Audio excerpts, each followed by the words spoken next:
प्रणाम करे अहाँ सबके यूट्यूब चैनल पर अहाँ सबके स्वागत है। शिव जी को होली सुनबल जा रहा है, कैसे लगल कमेंट करके जरूर बताओ।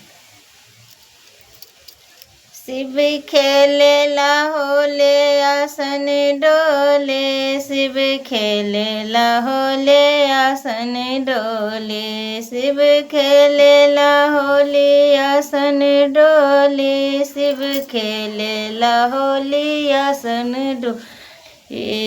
पहला होली देवलोक में खेले, पहला होली देवलोक में खेले, देवलोक में खेले हो देवलोक में खेले, पहला होली देवलोक में देवी देवता के जे संग डोली हो, देवी देवता के जे संग डोली, शिव खेलेला होली आसन डोली, शिव खेले होली आसन डोली, शिव खेलेला होली आसन डोली, शिव खेलेला होली आसन।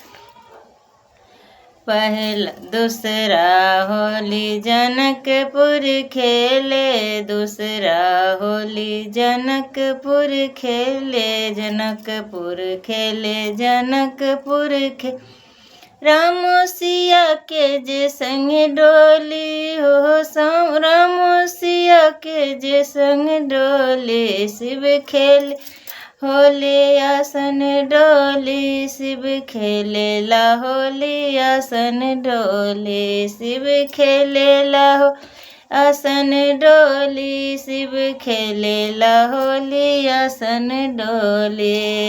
तीसरा होली अवधपुर खेले, अवधपुर खेले अवधपुर खेले, तीसरा होली अवधपुर खेले, अवधपुर खेले अवध ले राजा दशरथ के संग डोले हो, राजा दशरथ के संग डोले, शिव खेलेला आसन डोले, शिव खेलेला होले आसन डोले, शिव खेलेला आसन डोले, शिव खेलेला होली आसन डोले।